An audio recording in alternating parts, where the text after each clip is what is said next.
नमस्कार, चुनावी विश्लेषण में आपका स्वागत है। और उत्तर प्रदेश को लेकर सियासी हलचल तेज हो चुकी है और समाजवादी पार्टी कभी भी अपनी पहली लिस्ट जारी कर सकती है।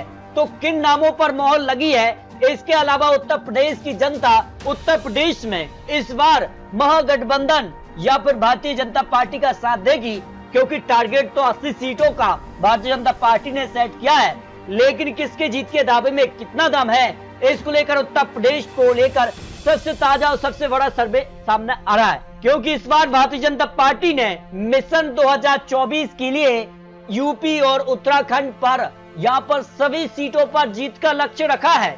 तो किसके जीत के दावे में कितना दम है, समाजवादी पार्टी की पहली लिस्ट में किन नामों पर मोहर लगी है, क्योंकि पहली लिस्ट में वीआईपी नाम सामने आ रहे हैं, जिनमें अखिलेश यादव कन्नौज से चुनाव लड़ सकते हैं, जिस कार की खबर है। जबकि अगर बात की जाए तो मैनपुरी सीट से उनकी पत्नी डिंपल यादव चुनावी मैदान में उतर सकती हैं, जबकि बदायूं सीट से अखिलेश के चचेरे भाई धर्मेंद्र यादव एक बार फिर से चुनावी मैदान में होंगे।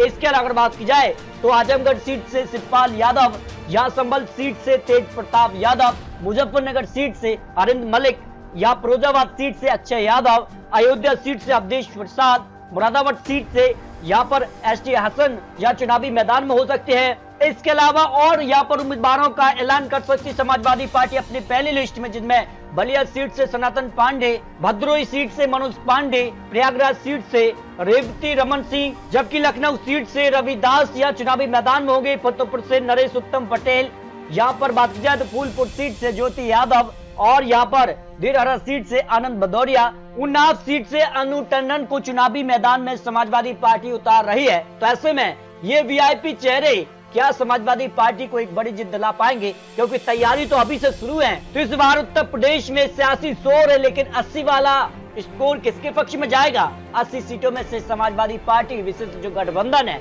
वो कितनी सीटें हासिल कर पाएगा? भारतीय जनता पार्टी ने भी एक कैटेगरी में बड़े नेताओं को जिम्मेदारी उत्तर प्रदेश की दी है, क्योंकि 80 सीटों पर जीत का अब यहाँ पर टारगेट है, जिनमें अगर बात की जाए तो पूर्व यहाँ मुख्यमंत्री उत्तराखंड से देवेंद्र सिंह रावत यहाँ चुनावी मैदान में उत्तर प्रदेश के होंगे, और उत्तर प्रदेश के लिए बांसगांव, देवरिया, बलिया, आजमगढ़ जैसे यहाँ पर जिलों पर पूरी नजर रखेंगे। जबकि उत्तर प्रदेश को लेकर अश्विनी वैष्णव रेल मंत्री भी यहाँ जो है उत्तर प्रदेश बिजनौर, सहारनपुर, नगीना पर पूरी नजर होगी।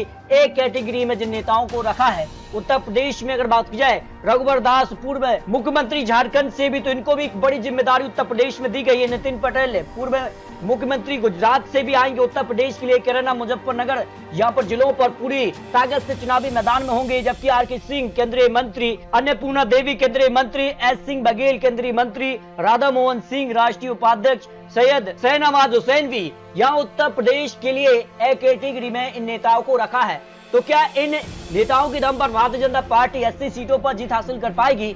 आखिर 80 सीटों का जो ओपिनियन पोल है उस हिसाब से 2024 में मोदी या महागठबंधन किसकी जीत होगी, इसको लेकर महत्वपूर्ण आंकड़े सामने आ रहे हैं। उत्तर प्रदेश के लिए जातीय समीकरण में ओबीसी वर्ग 42 से 43% है, मुस्लिम करीब 19%, दलित या 21% सवर्ण 17 से 19% आते हैं। तो 2024 को लेकर प्रधानमंत्री मोदी जी ने जो रणनीति बनाई है उस हिसाब से किसका पलड़ा भारी है, इस पर महत्वपूर्ण आंकड़े सामने आ रहे हैं। तो अखिलेश यादव और यहाँ पर बात की जाए तो सीधे तौर पर राहुल गांधी अब 2024 की तैयारी शुरू कर रहे हैं। तो किसके जीत के दावे में कितना दम है, विपक्ष की क्या स्थिति इस समय दिखाई दे रही है, क्या 2024 में टक्कर दे पाएगा विपक्ष? तो किसके जीत के दावे में कितना दम है, लोकसभा चुनाव पर किसकी पकड़ मजबूत दिखाई दे रही है? क्योंकि उत्तर प्रदेश से ही केंद्र को रास्ता जाता है। 2014 में जब भारतीय जनता पार्टी ने सरकार बनाई, उस समय भारतीय जनता पार्टी ने 80 सीटों में से 73 सीटें अकेले उत्तर प्रदेश से हासिल की थी और यहाँ केंद्र में सरकार बना ली थी। जबकि 2019 में भी 64 सीटों पर भारतीय जनता पार्टी ने जीत हासिल की थी, और इसी दम पर 2019 लोकसभा चुनाव में भी जीत हासिल हुई है। तो 2024 में कितनी सीटें मिल पाएंगी, क्योंकि इस पर कुछ महत्वपूर्ण आंकड़े, आखिर यूपी 2024 का सेमीफाइनल क्यों देखा जा रहा है, इसको लेकर उत्तर प्रदेश में वोटिंग पैनल की अगर बात की जाए तो किस प्रकार का वोट शेयर किसके पक्ष में जा सकता है। इस पर देखिए Jat vote bank Bharatiya Janata party को 91% मिल सकता है, और जो महागठबंधन है उसको 7%, यादव करीब 23%, भारतीय जनता पार्टी के साथ तो 60%, महागठबंधन के साथ कुर्मी 80%, बीजेपी के साथ 14% महागठबंधन के साथ अन्य ओबीसी 72% बीजेपी के साथ, तो 18% समाजवादी पार्टी और जो महागठबंधन उसके पक्ष में जा सकते हैं। लेकिन आपको बता दें कि ये 2019 के आंकड़े हैं, लेकिन इस तरह के आंकड़े क्या 2024 में भी दोहराने को मिलेंगे, क्योंकि उत्तर प्रदेश में ओबीसी वोट बैंक की राजनीति अब गर्मा चुकी है और जातीय जनगणना को लेकर भी अब माहौल गर्म हो रहा है। तो उत्तर प्रदेश में ओबीसी वोट बैंक की बात की जाए तो यादव 10%, कुर्मी 5%, मौर्य 5%, जाट 4%, राजभर 4% है, लोधी 3%, गुर्जर 2% है, निषाद भी यहाँ पर करीब 4%, अन्य 6% आते हैं। उत्तर प्रदेश में ओबीसी वोट बैंक ही सेट करता है हार और जीत के लिए एक महत्वपूर्ण वोट बैंक है। और ऐसे में इस पर किसकी नजर है, क्योंकि दावा तो दोनों ही पार्टी कर रही हैं। उत्तर प्रदेश में ओबीसी बात की जाए तो करीब 149 विधायक और लोकसभा सीटों पर सीधा 50 सीटों पर असर है। और ऐसे में किसके जीत के दावे में कितना दम है, इस पर मुस्लिम आबादी भी निर्णायक है, क्योंकि करीब 19% है और ये माना जाता है कि करीब यहाँ पर 25 से 30 सीटों पर सीधा असर देखने को मिलता है, और जिनमें बिजनौर में 45%, मुरादाबाद में 48%, नगीना में 45%, संभल में 43%, सहारनपुर में 43%, अमरोहा में 38% और गाजीपुर में 10% मुस्लिम वोट बैंक से आते हैं। और जिस खास 2019 को लेकर 9% ही बीजेपी को वोट बैंक मिला था मुस्लिम, समाजवादी पार्टी को 68%, बीएसपी को 17%, आरडी के पक्ष में 6% रहा था।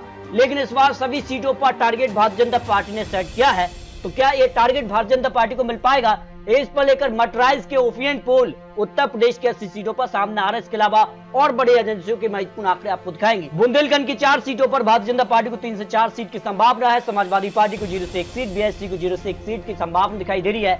2019 में चारों सीटों पर भारतीय जनता पार्टी ने जीत हासिल की थी। पश्चिमी यूपी का जातीय गणित भी महत्वपूर्ण है, क्योंकि अब उत्तर प्रदेश को लेकर बड़ा सवाल पश्चिमी यूपी को अलग राज्य बनाने की मांग भी उठ रही है।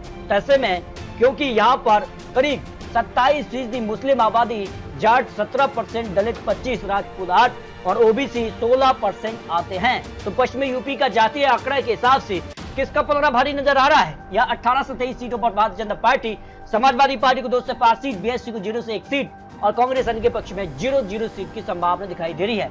अवध रीजन से 23 लोकसभा सीटें, मटराइज का जो ओपिनियन पोल है उस हिसाब से अगर बात की जाए तो 18 से 23 सीटों पर भारतीय जनता पार्टी, जबकि समाजवादी पार्टी को 0 से 1 सीट, बीएसपी को 0 से 1 सीट, कांग्रेस को 1 से 2 सीट की संभावना दिखाई दे रही है। पूर्वांचल रीजन भी महत्वपूर्ण है उत्तर प्रदेश को लेकर जो मटराइज के ओपिनियन पोल है इसमें देखिए तो यहाँ पर 18 से 23 सीटों पर भारतीय जनता पार्टी और यहाँ पर समाजवादी पार्टी को 1 से 3 सीट, बीएसपी को 0 से 1 सीट, कांग्रेस को 0 सीट, अन्य के पक्ष में 0 सीट की संभावना दिखाई दे रही है। इस तरह से अगर बात की जाए तो उत्तर प्रदेश की 80 सीटों पर जो मटराइज का ओपिनियन पोल उस हिसाब से भारतीय जनता पार्टी को 67 से 73 सीटें मिल रही हैं, समाजवादी पार्टी को 3 से 6 सीट, बीएसपी को 0 से 4 सीट, कांग्रेस 1 से 2 सीट, अन्य के पक्ष में 0 सीट, यानी सीधे तौर पर एक बार फिर से बड़ी जीत की तरफ भारतीय जनता पार्टी उत्तर प्रदेश में दिखाई दे रही है। लेकिन जो टारगेट 80 सीटों का सेट किया है उस आंकड़े से पीछे नजर आ रही है। लेकिन इसके अलावा उत्तर प्रदेश को लेकर सीएनएक्स सर्वे के अभी आंकड़े सामने आए हैं। उत्तर प्रदेश की 80 सीटों में से तो भारतीय जनता पार्टी को 70 सीटें, समाजवादी पार्टी को 4, कांग्रेस को 2, अपना दल को 2 सीटें और 2 सीटें अन्य के पक्ष में सीएनएक्स सर्वे के हिसाब से भी आंकड़े दिखाई दे रहे हैं। जबकि टाइम्स नाउ सर्वे के हिसाब से भी अगर बात की जाए तो यहाँ उत्तर प्रदेश की 80 सीटों में से 69 से 73 सीटों पर एनडीए और 5 से 9 सीटों पर इंडिया गठबंधन, बीएसपी क्योंकि अनाउंस नहीं किया है कि किसके साथ रहेंगे, इस हिसाब से 0 से 1 सीट और 1 से 3 सीटें अन्य के पक्ष में जाने का अनुमान उत्तर प्रदेश को लेकर लगाया जा रहा है। इस तरह से उत्तर प्रदेश को लेकर 3 बड़ी एजेंसियों के चुनावी आंकड़े और जो अनुमान दिखाई दे रहा है कि किस तरह से यहाँ चुनावी मैदान में अब यहाँ उम्मीदवारों की तैयारी शुरू हो चुकी है और उम्मीदवारों की लेकर पहली लिस्ट कभी भी समाजवादी पार्टी जारी कर सकती है। तो आपको क्या लगता है उत्तर प्रदेश में इस बार किसकी जीत होगी? आखिर उत्तर प्रदेश में यहाँ पर 80 सीटों में से भारतीय जनता पार्टी को कितनी सीटें मिलेंगी और समाजवादी पार्टी को कितनी सीटें मिल सकती हैं, इस पर अपनी राय रख सकते हैं। तो मिलते हैं दोस्तों और लेटेस्ट और महत्वपूर्ण विश्लेषण। फिर भी आपको बताइए चुनावी आंकड़े, चुनावी अनुमान है और आने वाले वक्त में लोकसभा चुनाव को लेकर जो महागठबंधन बना है, सीट बंटवारा महत्वपूर्ण हो जाता है, तो सीट बंटवारे को लेकर क्या कुछ आंकड़ा होगा, ये लोकसभा चुनाव के लिए महत्वपूर्ण होता है। तो आपको क्या लगता है, रखिए। मिलते दोस्तों और लेटेस्ट और महत्वपूर्ण विश्लेषण के साथ।